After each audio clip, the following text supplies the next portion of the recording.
Hey guys, welcome to the part 4 of my video series on unit testing in Python with PyTest. So in the last video, we got a brief overview of what PyTest markers are. We checked out a few built-in markers like skip, skipif and xfail. And now in this video, we're going to talk about one more very important PyTest marker, built-in marker, which is called parameterize. So what parameterize does is that it lets you call the same unit test function multiple times with different inputs. So what you can do is that instead of writing multiple unit tests with different inputs, you can write a single unit test function which is called again and again with different inputs. So that is the basic understanding behind using parameterize. So that is what we are going to explore in this particular video. So without any delay, let's get started. Okay, so for the part 4 of this video series, I'm going to create the fourth tutorial package inside my main Python project. I'm gonna call it tut4. So let me just copy again the tutorial 1, which has that add function which we can use. So tut4 it is, and inside tut4 we have my app, which contains the sample.py, and then we have the test underscore sample, which is having the unit tests for it. So let me make it tut4. Okay, so these are our unit tests. So now one thing that you can notice is that any unit test that we have written so far, we have not provided any parameters here to the function, right? Because we don't need to, and we even don't know what we will provide here.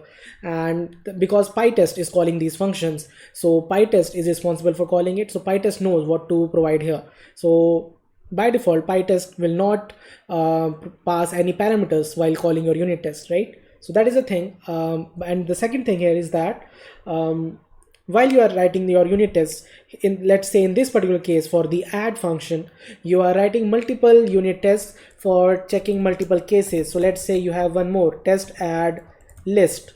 So now you want to test the add function over list. So you do assert add, let's say 1, 2 and 3, and you are assuming that it should be 1, 2, 3, something like that, right? So in such kind of cases where you have a function which you want to test by writing some unit tests, and those unit tests are basically differing in only one thing, which is the parameters which are being passed. For example, here the parameter 1 is 1, the parameter 2 is 2, and you are matching it with, let's say, a third parameter which is this one, which is 3. Similarly, in this case it is a, b and ab. Here it is 1, 2, 3 and 1, 2, 3. So in this way we are seeing a pattern here, right? So what we can do is that we can write a parameterized unit test. So let me just show you how to write a parameterized unit test. So let me just call it test add, and now I will do @pytest. So I'll be using the parameterize pytest.mark. Let me just import pytest.parameterize.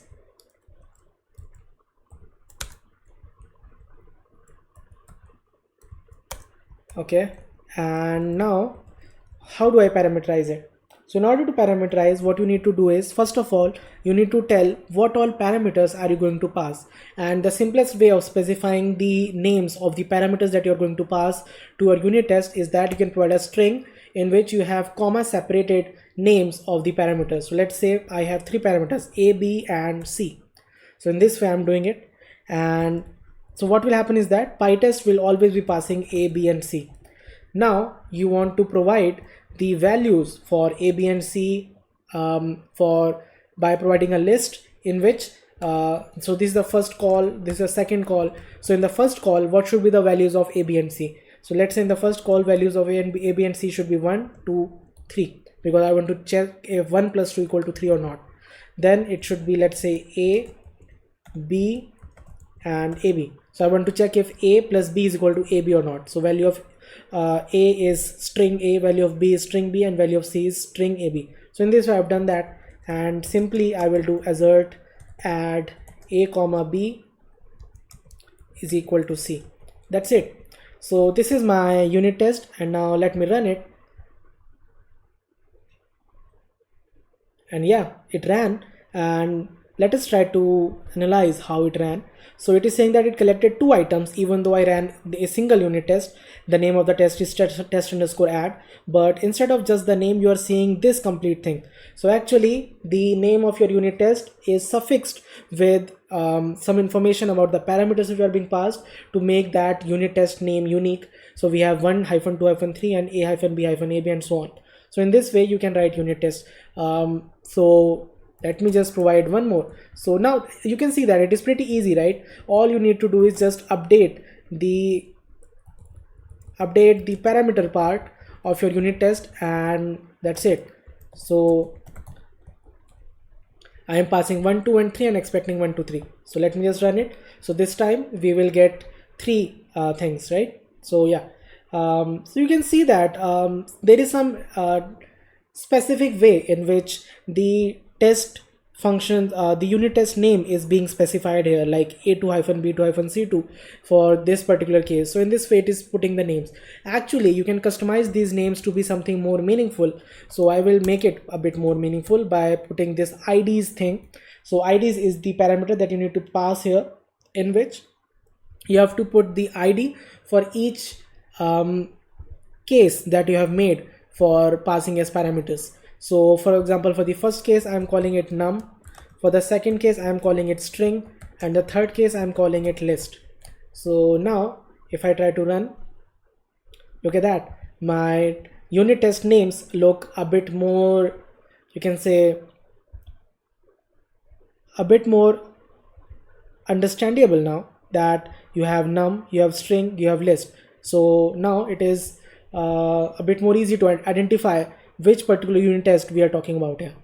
So yeah, so in this way you can use PyTest markers, parameterize, and it works pretty well, right? So now these 3 are equivalent to this single function, and this looks even more concise, and it is as readable as these 3 functions. So wherever you have the kind of unit test where you are writing multiple unit tests, but the only thing which is changing is the parameters that you are passing or expecting, then you can simply use the PyTest parameterize marker and save yourself some lines of code and even time. So this was all about it. If you still have any doubts, you can put them in the comment section below. That's it from this video. Thanks for watching.